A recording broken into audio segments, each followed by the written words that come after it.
Capítulo 3. O domínio do medo. O Senhor é a minha luz e a minha salvação. A quem temerei? O Senhor é a força da minha vida. De quem me recearei?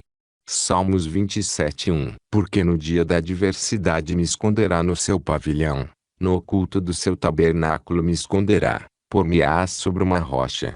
Salmos 27:5. Quem é o seu Senhor e Mestre neste exato momento? O seu Senhor é a atitude mental predominante em você. É a convicção ou a crença sobre si mesmo, sobre as pessoas e os objetos. Esse Senhor pode ser um tirano, por exemplo. Se o seu estado de espírito agora é de ressentimento, esse é o seu senhor ou tirano que governa todas as suas ações e fases da vida. Se você quiser investir algum dinheiro, comprar uma nova casa ou terreno enquanto mantiver essa atitude, vai fazer e dizer algo errado porque o seu estado de espírito proeminente será negativo. A lei é, do mesmo modo que internamente, será externamente.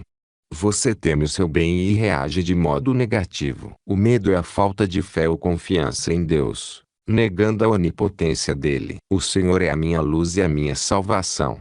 O Senhor a quem essa frase se refere é o Senhor Deus ou a lei de Deus ou o bem. Para colocar a lei do bem em operação e consequentemente banir o medo de uma vez por todas, cultive na mente os pensamentos de força, coragem e confiança. Esses pensamentos vão gerar um estado de espírito ou uma sensação correspondente, que vai banir o arqui-inimigo do sucesso e da saúde. Medo, esse inimigo que você mesmo construiu, deve ser completamente destruído, antes que o Senhor Deus possa brilhar em você. O medo é a nuvem que oculta a luz solar de Deus. A humanidade criou demônios pessoais por medo do passado, do presente e do futuro. Nossa atitude em relação à vida determina as experiências que vamos vivenciar. Se esperarmos infortúnios, teremos infortúnios. Conhecendo a lei de Deus ou o bem, o conhecedor da verdade vai esperar apenas a boa fortuna. O mundo não é hostil. Pode até parecer, pois não conseguimos afirmar ou reivindicar a presença de Deus. Alguns temem tanto as críticas que muitos de seus pensamentos mais belos não chegam a ver a luz do dia. Para quem acredita que Deus é a única presença e força, não há passado. Essas pessoas sabem que, se acreditarem no poder do passado, estarão duvidando de Deus. Deus é o eterno agora. Não há futuro e nem passado em Deus. Tal é o Evangelho, a boa nova. Não existe karma passado. Há apenas uma falsa crença nele. O presente é a salvação. O reino dos céus está próximo. Você é bom. Sua saúde e seu sucesso estão ao seu redor. Sinta a realidade deles. Fique empolgado. Acredite que você é agora o ser que deseja. A única culpa existente é a consciência da culpa. Ainda que os vossos pecados sejam como a escarlata, eles se tornarão brancos como a neve. Ainda que sejam vermelhos como o carmesim, se tornarão como a branca lã. Isaías 1:18. Essa é a boa nova. O único momento que importa de verdade é o presente. Você pode viver apenas no agora, vivenciando, planejando e pensando no agora. Não importa o que esteja planejando ou temendo, está planejando agora. Quando você perceber que toda forma de escassez e limitação é resultado de pensamentos e sentimentos equivocados, conhecerá a verdade que trará a libertação. As montanhas serão removidas. As tribos aborígenes e os povos primitivos temiam a natureza. A civilização moderna teme as demais pessoas. Dissipamos quase todos os fantasmas dos dias antigos. Combatemos as pestes e logo controlaremos a natureza. Somos dopados pela propaganda moderna. Alguns de nós têm medo de falar em público, outros de viver. As mães temem pelos filhos. Tudo isso decorre da crença supersticiosa de que existe outro poder para desafiar Deus. O único mal existe em razão da falta de conhecimento sobre as leis da vida. Se colocarmos a mão em um fio desencapado, levaremos um choque. Porém, se o fio estiver adequadamente isolado, isso não ocorre. O mal ou choque foi causado pela ignorância. Até porque todo homem admite que a eletricidade é algo bom, que abençoa a humanidade de inúmeras maneiras. A eletricidade possibilita que o ser humano ouça música, mova trens, frite ovos, Passe o aspirador de pó no chão e ilumine o mundo. O mau medo é a nossa aplicação equivocada e a compreensão incompleta da onipresença de Deus ou do bem. Onde há medo, o amor não pode estar, pois o engano não perde tempo com a compreensão. Os ricos temem perder, os pobres temem não ganhar. A riqueza e a segurança se encontram apenas na consciência que habitamos. Se tivermos a consciência da riqueza, nada no mundo poderá nos impedir de prosperar em nosso corpo e com nossos negócios. O que o homem teme não é real, apenas o uno é real. Apenas o uno é a lei. Apenas o uno é a verdade. O curandeiro dos tempos antigos transmitiu de geração em geração uma série de superstições e, por isso, inúmeros cultos de hoje instilam o medo na mente de vários indivíduos. É preciso encarar os fatos. A causa da maior parte dos medos é o nosso medo do outro. Muitas pessoas rezam juntas no domingo e trocam farpas na segunda. A resposta ao problema do medo é a compreensão. Todo medo existe em decorrência da ignorância. Para expressar harmonia, devemos pensar e sentir pensamentos harmoniosos. Quando entrarmos no estado de espírito do sucesso, da confiança e da felicidade, expressaremos resultados similares em todas as etapas da vida. Quando soubermos que todas as formas de discórdia, doença e escassez existem por conta de pensamentos equivocados, conheceremos a verdade que nos libertará. Aprenda a imaginar o que o deseja e sentir a realidade do que busca. Essa é a forma mais fácil e rápida de obter resultados. Alguns obtêm resultados se convencendo da verdade, que Deus é a única presença e o único poder. Essa é uma das descobertas mais maravilhosas do mundo. Independente da causa do medo, não há quem tratar ou curar exceto a si mesmo. Você precisa se convencer de que neste momento está expressando a vida, o amor e a verdade. Não vamos temer nada ou ninguém. Vamos irradiar coragem, confiança e força. Assim, superaremos todos os obstáculos no caminho e as montanhas serão jogadas ao mar. Somos unidos ao poder infinito. Se dissermos que estamos fracos ou doentes, estaremos falando uma mentira sobre Deus. O medo afasta de nós o amor de Deus ou o bem. Da mesma forma que a consciência da pobreza atrai a pobreza em termos de saúde, dinheiro, negócios e relacionamentos amorosos. Devemos parar de pregar o medo e nos unir no ensinamento de toda a verdade. A verdade é que não existe inferno, demônio, purgatório, limbo ou danação de qualquer tipo. Também não há karma passado a ser expiado no presente e não há mal futuro. Deus é o eterno agora. Essa é uma das afirmações mais drásticas e significativas em toda a Bíblia. Eis que agora é o dia da salvação. Neste momento, tudo o que você precisa fazer é voltar-se para Deus e reivindicar para si o que deseja ser. Aceite, acredite e siga seu caminho com alegria. Ainda que os vossos pecados sejam como a escarlata, eles se tornarão brancos como a neve. Perdoai até 70 vezes 7. Hoje estarás comigo no paraíso. Vamos parar de instilar o medo na mente dos jovens e ensiná-los os fatos. Não adianta pregar tolerância religiosa, se não a praticamos. Devemos ensinar a verdade. Não devemos distorcer a verdade para ganharmos uma adesão ou porque temos medo de que as pessoas não retornem. Esse tipo de medo resulta em estagnação espiritual e frustração. Devemos ficar de olho no reino dos céus, não no reino da terra. Devemos ensinar a conhecer a verdade que nos libertará. Não há medo onde a fé em Deus reina. Não há medo onde a integridade reina na consciência de um indivíduo. Não há medo de críticas onde a consciência da bondade entra na mente. A religião é a boa vontade em ação ou aplicação da regra de ouro. Vemos, portanto, que o medo é a nossa fraqueza básica e se baseia apenas na ignorância. Porque no dia da adversidade me esconderá no seu pavilhão, no oculto do seu tabernáculo me esconderá, por-me-ás sobre uma rocha. Salmos 27:5. O pavilhão é um teto ou uma cobertura, o que significa que a cobertura deverá ser a veste de Deus, o estado de espírito do bem. Pense em Deus e comece a se perguntar: o que Deus significa para mim?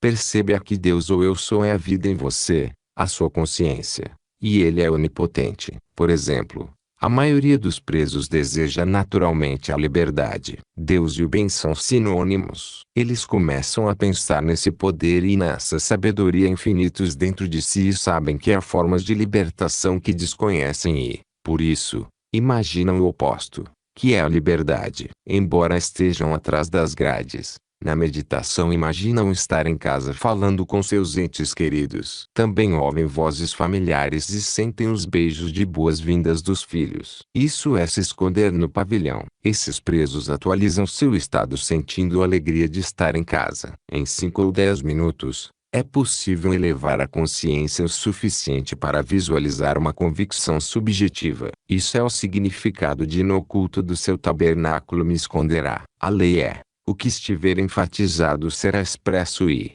por consequência, as portas da prisão estarão abertas de maneiras que ele desconhece. Meus caminhos são inescrutáveis. Lemos nas Escrituras: não temais, ó pequeno rebanho, porque a vosso Pai agradou dar-vos o reino. Lucas 12:32. Jesus diz que este reino está dentro de nós. O reino dos céus ou harmonia está em cada um de nós. A sabedoria infinita, a inteligência divina e o poder infinito estão disponíveis para todos, porque Deus está em todos e Ele é a própria vida. Qualquer pessoa pode comprovar que o reino dos céus está próximo, aqui e agora. Jesus viu e viveu nesse reino, mas somos daltônicos e por isso não conseguimos vê-lo. Essa cegueira é causada pela ignorância e pelo medo. Séculos de falsas crenças, superstições, credos e dogmas nos cegaram. A verdade está tão encoberta por falsos dogmas que criamos Deus e um paraíso por conta própria. Deus é para nós o que acreditamos que Ele seja. Inventamos uma criatura severa nos céus. Visualizamos um Deus caprichoso e vingativo ou um ser inescrutável que está por trás de guerras, pestes etc. Criamos nossas versões do inferno e do paraíso com base em nosso conceito de Deus. Qualquer um pode comprovar que o reino dos céus está próximo. Gostaria de contar para vocês a história de uma jovem que fez essa comprovação. Ela morava com o pai, que voltava bêbado para casa toda noite e às vezes batia na filha. Essa jovem vivia com medo do pai e mantinha a casa arrumada para ele. Devido à frustração, o rosto da jovem estava coberto de acne. Nós não convivemos com pessoas, convivemos com o conceito que fazemos delas. Percebendo essa verdade, a garota fechou os olhos em meditação e se concentrou no poder de Deus que havia nela. A jovem não vislumbrou mais o pai nos trajes ou com o estado de espírito de um bêbado, preferindo visualizar na mente um pai gentil e carinhoso, em perfeito equilíbrio, com estabilidade e segurança. Ela o vestiu de virtude, e seu julgamento era manto e diadema. O que significa que via o pai como ele deveria ser. O fato de o pai estar bebendo muito significava uma fuga para disfarçar um complexo de inferioridade ou uma sensação subjetiva de perda. Em outras palavras, ele estava tentando fugir de si mesmo. A garota falou a palavra que o curou. Ela relaxou todo o corpo, fechou os olhos e começou a dizer para si mesma: como eu me sentiria se meu pai fosse carinhoso, gentil e calmo. Ela se concentrou na solução, que gerou um estado de espírito de paz, confiança e alegria dentro dela. Isso era vesti-lo com a virtude. O julgamento dela era manto e diadema. Quando você julga, chega a uma decisão. No veredito final, você é um juiz, como ouço, assim julgo. O veredito foi algo ouvido ou sentido internamente. Ela visualizou o pai sorrindo, feliz e contente. A moça imaginou seu pai dizendo para ela o quanto se sentia maravilhosamente bem e como tinha encontrado a paz, o equilíbrio e a segurança. Também ouviu dizer o quanto ela era maravilhosa. A jovem ficou emocionada porque o pai estava curado e pleno. Ele usava uma túnica sem costura, ou seja, sem buracos e remendos. Isso significa que ela meditou o estado do espírito do amor, paz e união com o seu ideal. Todas as dúvidas e medos estão ausentes. O julgamento é o manto. Julgamento como diadema significa que ela deu glória em vez de cinza, ou seja, viu e sentiu beleza no pai. A beleza foi expressa na trama do espaço. Após uma semana de tratamento, o pai estava totalmente curado. Além disso, Era um novo homem. Ele mudou completamente de atitude e hoje pai e filha sentem afeto um pelo outro. Ela comprovou que o reino dos céus, harmonia e paz, está próximo agora. Do que temos medo? Se Deus é por nós, quem será contra nós? O que você teme não existe. Outro exemplo. Imaginemos um homem que vive com medo de sua empresa fracassar. A empresa não está fracassando e ele não está falido. Os negócios correm com normalidade e talvez até estejam melhorando. O fracasso só existe na mente do empresário. Jó disse: porque aquilo que temia me sobreveio. Jó 13:25. Jó é todo homem que anda sobre a terra. Assim, enquanto o empresário bem-sucedido sustentar o estado de espírito do fracasso, cedo ou tarde isso acabará se cristalizando em uma convicção ou em uma impressão subjetiva. Qualquer sentimento impresso na mente subconsciente se manifesta na lei imutável da vida. O subconsciente, por ser impessoal e não respeitar pessoas, diz: John quer fracassar em sua empresa e age de maneiras desconhecidas por John para fazer com que o fracasso aconteça. Todos percebem que John criou o próprio fracasso através da imaginação e do sentimento. Conheci uma moça que certa vez leu sobre um desastre aéreo. Ela cogitava viajar de avião a Los Angeles, mas vivia com medo de um acidente. Um pensamento negativo não pode fazer mal algum, exceto se for energizado por uma carga de medo. Ele deve ser transformado em emoção antes de virar algo subjetivo. Essa moça não sabia o que estava fazendo,